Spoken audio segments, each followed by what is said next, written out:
لا تنسوا الإعجاب بالفيديو والاشتراك في القناة تشجيعا لنا لنستمر بنشر المزيد إن شاء الله.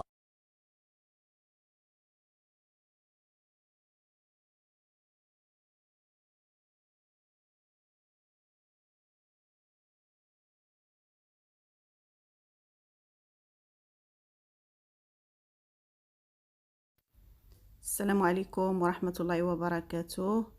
مرحبا بكم في قناة عالم سعيدة. اليوم في هذا الفيديو أنا غادي نشارك معكم واحد المركز ديال عصير الليمون.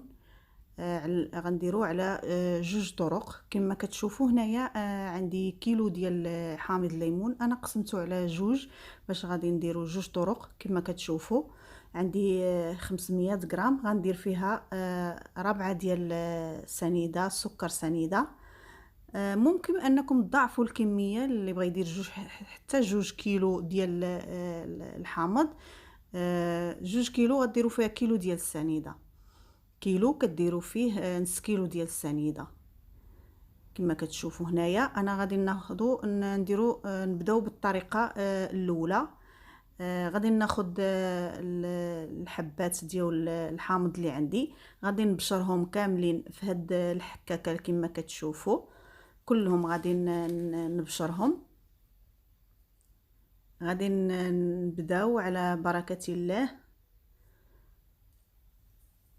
كما تشوفوا.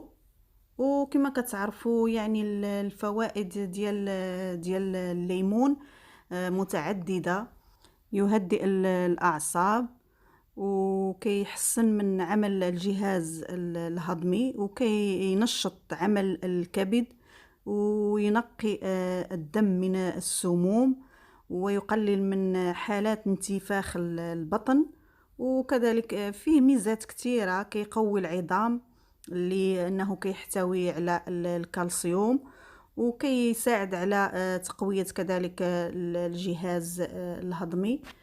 عنده بزاف الميزات الليمون، يعني تستعملوه طول السنه، راه مفيد ومغذي. انا كيعجبني كنديرو دائما، كنخليه في الثلاجه. كما كتشوفوا كناخذوا غير القشره الفوقانيه ديك الصفراء، ما تديروش ديك البيضه لانها شويه مره كتجيب العصير مر.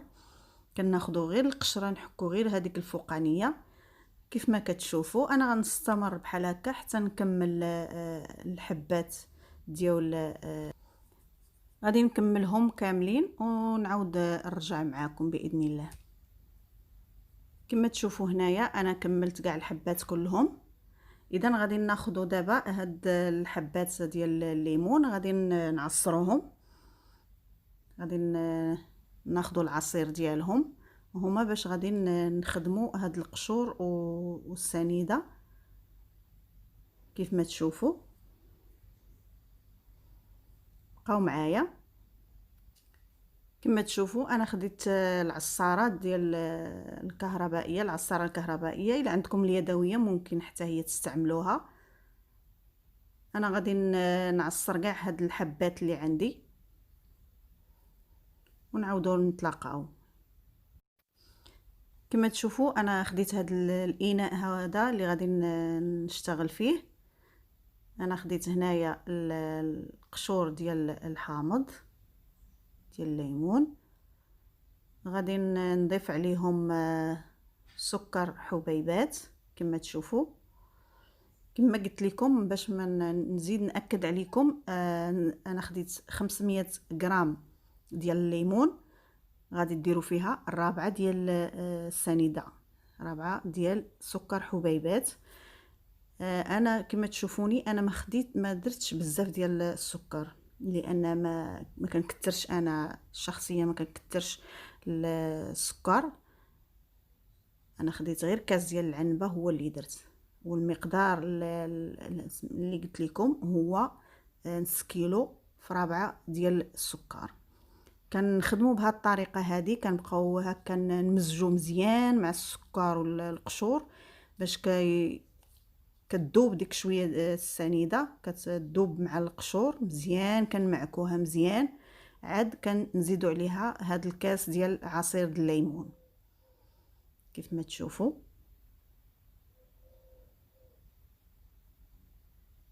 وملي نكونوا نخدموا نشوفوا لا كاينين شي حبيبات ديال العظم ديال الليمون نحيدوها نزولوها كيف ما تشوفوا. كتخليو هاد المحلول هذا او هاد السيرو هذا كنخليه واحد ساعتين ولا 3، وممكن انك يبات ليله كامله. من بعد عاد غادي نرجعوا نصفيوه ان شاء الله. ودابا كما تشوفوا غادي ندوزو للطريقه الثانيه، وهي حتى هي كذلك فيها نفس المقدار ديال الطريقه الاولى، 500 غرام ديال الليمون زائد 4 ديال السنيده. ودابا في هذه الوصفه هذه غندير النكهه ديال ماء الزهر، غندير واحد المعلقه ديال ماء الزهر. هذه اختياريه، ممكن انكم ما تضيفوهاش. غادي نبداو على بركه الله نقشروا هاد القشور هادو، ولكن كما قلت لكم نحيدوا هذاك الابيض، القشره البيضاء، لانها كدير المروره، ما تستعملوهاش. غناخذوا غير ديك القشره الصفراء غير من الفوق كما تشوفوا. هذا حتى هو كيجي مركز غزال منعش. هذا انا كنديرو دائما، كنديرو كنخليه ثقيل، يعني ثقيل، كنديرو في المجمد. وكنبقى كل مره فين ما بغيت نستعمل اي عصير كناخذ منه القياس وكنزيدو على العصير اللي غنستعمل. كيجي روعه، ما تستغناوش عليه، ولا جربتوه ما غاديش تستغناو عليه. كما كتشوفوا انا غادي نكمل هاد الكميه هذه ديال الحبات تاع الليمون ونعاود نرجع معكم. كما كتشوفوا هنايا نقيت حتى هذوك القشور البيضين حيدتهم، ما غاديش نستعملهم. وكذلك نقيت هذاك العظيمات اللي في الليمون، وكنقطعهم على طريفات صغيورين، قطع صغيره كما كتشوفوا بحال هكا. انا غادي نستمر حتى نكمل كاع الحبات اللي عندي ونتلاقاو من بعد. كما تشوفوا هنايا انا كملت جميع الحبات. غادي نضيف عليه دابا سكر حبيبات. كما تشوفوا انا هنايا استعملت كما قلت لكم غير كاس ديال العنبه، انتما غادي تستعملوا الرابعه، يعني 250 غرام اللي غادي تستعملوا معاه باش كيجي مركز، كيجي ثقيل بحال السيرو. غادي نضيف كما قلت لكم معلقه ديال ماء الزهر. هذا اختياري، انا اختاريت الماء الزهر كيعجبني. ممكن انكم تضيفوه حتى في المركز الاول اللي استعملت ديال العصير القشور ديال اللي بشرت، حتى هو ممكن انكم تستعملوا معلقه، كيجيب النكهه زوينه. غادي نضيف كما شفتوا كاس ديال الماء، وكنبقاو نحركوه بحال هكا حتى يذوب هذاك، حتى يذوب سكر حبيبات. كنبقى بحال هكا نحرك. وغادي كما قلت لكم غادي نخليه واحد ساعتين حتى ل3 حاد يمكن ليا باش غادي نطيبه. كما تشوفوا هنايا انا حطيته فوق البوطه باش غادي نخليه تقريبا واحد 15 دقيقه كيطيب. من بعد نخليه عاوتاني حتى يبرد، نخليه حتى يبرد عاد يمكن ليا انني نطحنو. بقاو معايا. وهنايا غادي نرجع معكم الطريقه الاولى. غادي نصفي هذاك العصير او المركز اللي درنا في الاول. كما تشوفوا غنصفيوه من هذاك القشور باش غناخذوا غير داك السيرو ديالو. كما تشوفوا غادي نصفيه، ها هو صفيناه كامل. غادي نشد بالمعلقه وغادي نبقى نعصروا في هذوك القشيرات حتى يهبط كاع هذاك العصير كامل. كما تشوفوا هنايا انا بقى عندي هاد القشور هادو انا ما غاديش نلوحهم، غادي نخليهم غادي نستافدوا منهم.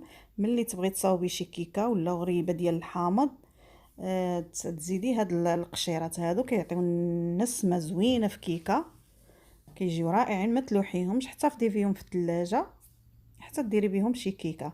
هنا عندي لتر ونصف من الماء كما تشوفوا. غادي نضيف عليه هاد المركز او هاد المحلول او هاد السيرو كما تسميوه، نضيفوه على لتر ونصف من الماء. وهذا هو العصير ديالنا ديال اليوم كما تشوفوا. كنخليه في الثلاجه، من بعد عاد انك تستعمليه بارد كيجي منعش رائع في هذه الحراره هذه. بقاو معايا باش ندوزو للطريقه الثانيه. كما تشوفوا هنايا هذاك خليت الطريقه الثانيه خليتها حتى برد.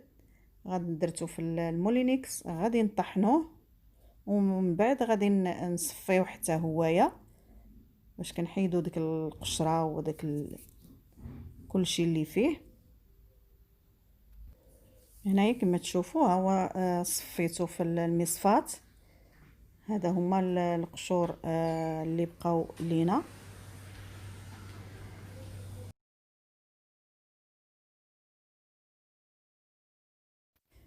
كما تشوفوا هذا هو الشكل النهائي ديال المركز ديالنا ديال اليوم ديال الليمون. كيجي رائع منعش. جربوه وما غاديش تستغناو عليه في هاد الحراره هذه، في هاد الوقيته ديال الصيف. هذا المركز الثاني، هذا كيجي ثقيل كما كتشوفوا. كما قلت لكم كيجي يعني خاتر، كيجي بحال السيروب. كنديرو انا في واحد الباطات صغيورين وكنديرو في الفريغو وكنخليه. كنستعمل فين ما بغيت ندير العصير كنستعمل شويه منه. كيجي بالنكهه ديالته زوينه رائعه. ممكن ان كما قلت لكم ديروا كميه كبيره اللي تدوز لكم مثلا اسبوع او اسبوعين، بلا ما تبقاو كل مره انكم تديروا تماره انكم ديروهم في مره واحده. ديروا 2 كيلو تقريبا ديال الحامض، كيبقى عندكم في الفريغو كتبقاو تستعملوا كل مره شويه. كنتمنى ان هذا الفيديو يعجبكم ويرقكم، وما تبخلوش علينا بالاشتراكات واللايكات والتعاليق ديالكم الزوينين بحالكم. والى اللقاء في فيديو اخر ان شاء الله. لا تنسوا الاعجاب بالفيديو والاشتراك في القناة.